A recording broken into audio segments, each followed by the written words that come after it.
Muy bien, y ahora vamos a presentar a nuestro entrevistado de esta mañana. Es un personaje muy importante, usted lo conoce, Fernando Tuesta, ha sido jefe de la OMPE y además su opinión es muy importante, sobre todo en esta coyuntura electoral. Fernando, bienvenido. ¿Qué tal? ¿Cómo estás? Buenos días. Gracias por venir. Bueno, obviamente queremos tu opinión, tu análisis acerca de estas últimas encuestas y simulacro de votación presentado ayer por Ipsos. ¿Cuál es tu primer comentario?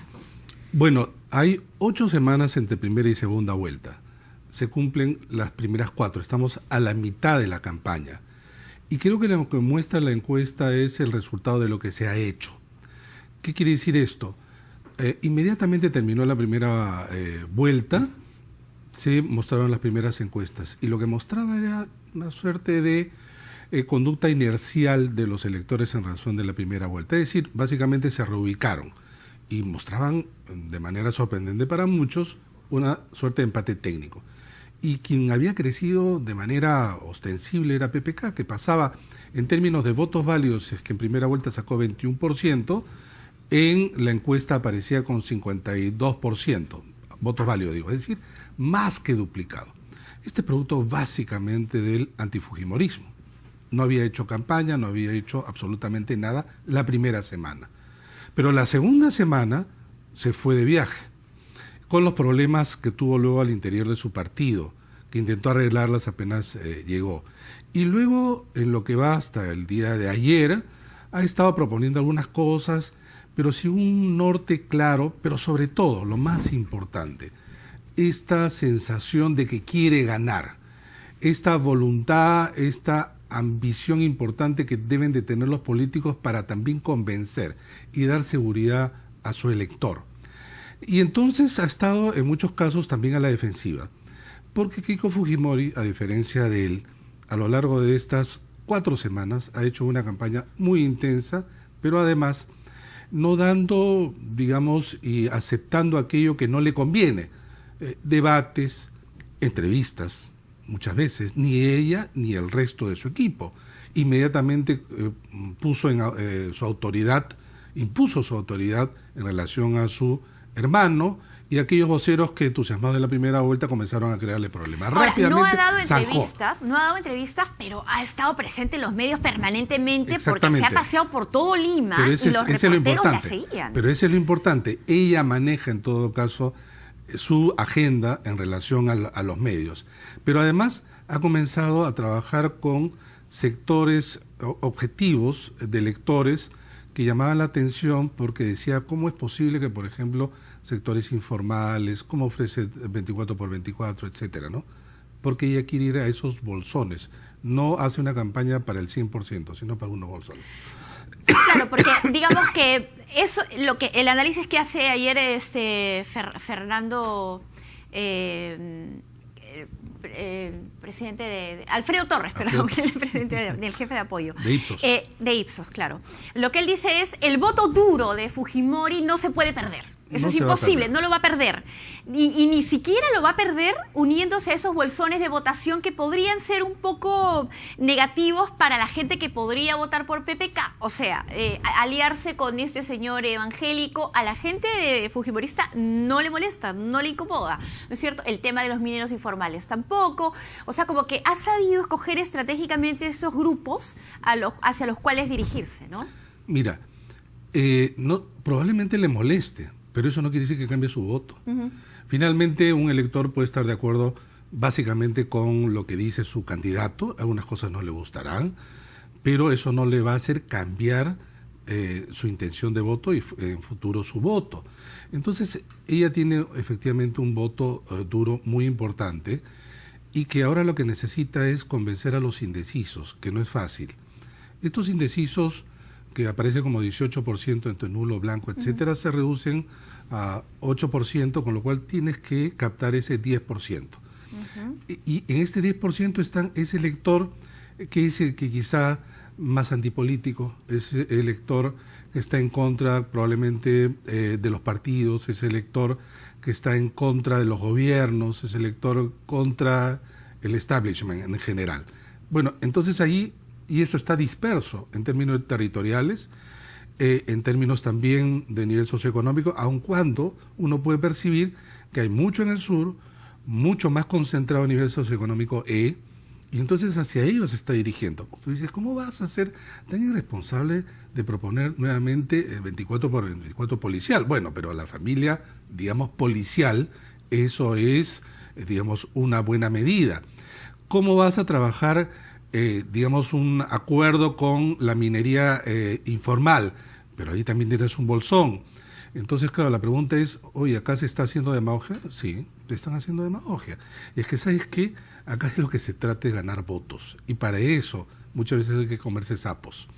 Los sapos que a ti no te gustan son probablemente porque es candidato distinto al tuyo.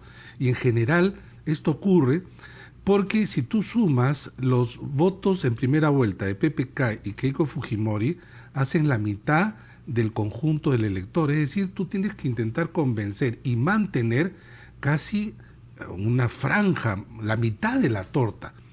Esos ya se han reubicado, pero ese 10% que te señalo que son los indecisos que en algún momento se van a distribuir ya en el momento de la votación, son los más duros, digamos, de convencer. Y a ellos hay que ir con políticas claras, directas, estar presente.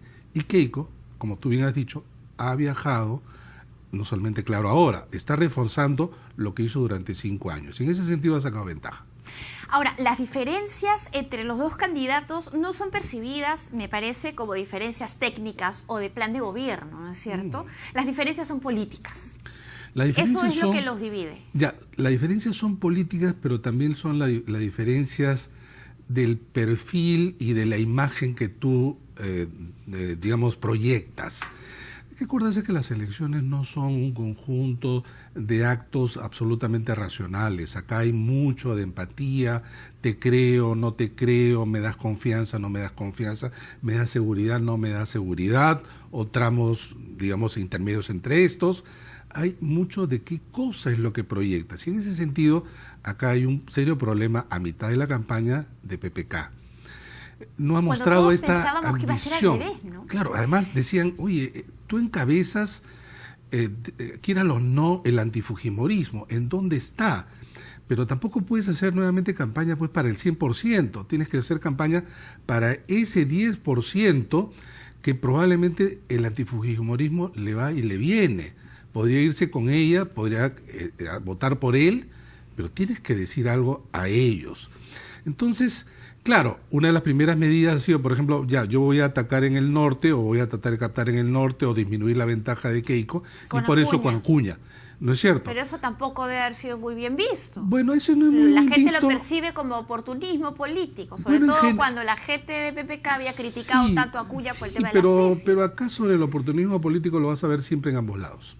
Pero no sé por qué en el caso de Keiko no se percibe así. En el caso de PPK es que en el caso de PPK lo que pasa es que en Lima y en los sectores probablemente socioeconómicos A, B, esto de Acuña ha resultado una cachetada. Sabe feo, ¿no? Sí, pero es un poco creo más para las élites, que Acuña ciertamente es credibilidad cero. Pero esto es muy claro, debe ser muy claro para el equipo de PPK. Perderá acá, pero intenta ganar allá.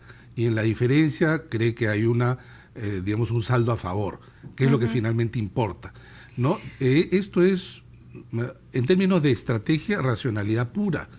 Acá el tema del oportunismo, la demagogia pasan a segundo plano. La lógica de la segunda vuelta lleva a digamos, un incremento también de la demagogia, el populismo. Esto podría ser equiparable a la fábula de la hormiga y la cigarra. ¿Por qué? La hormiga que trabajaba laboriosamente y la cigarra que se la pasó cantando, ¿no?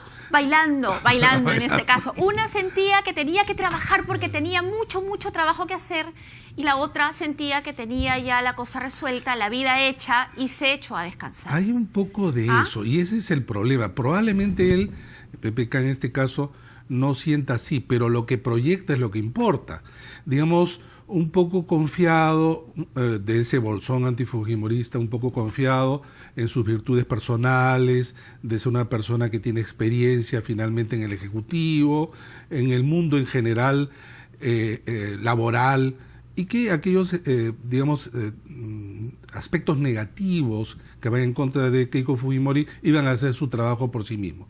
Esto no ha resultado siendo así. ¿Se puede revertir o no?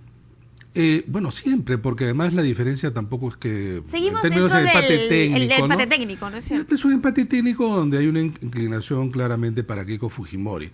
Y digo, así como se puede revertir, no es tan fácil revertir. ¿Ya podemos Estamos a la hablar de una mitad. tendencia?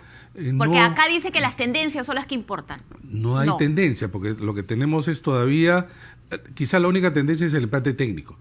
Y en eso, digamos, sí Keiko hasta ahora creo que ha sacado ventaja. Ha logrado, digamos, neutralizar o que el antifujimorismo, que inmediatamente se ubicó por el lado de PPK, pudiera detenerse. Ahora yo no creo que es suficiente el antifujimorismo. De hecho, ya no es suficiente. Y es necesario tener a un PPK con su equipo mucho más organizado y que no cometan errores. O sea, muchas veces acá no es solamente proponer, sino no cometer errores. Así es. ¿No? Y ahí es donde ha habido, digamos, en el balance, más problemas en PPK que en Keiko. Fernando Tuesta, siempre es interesante hablar contigo. Gracias por venir al programa.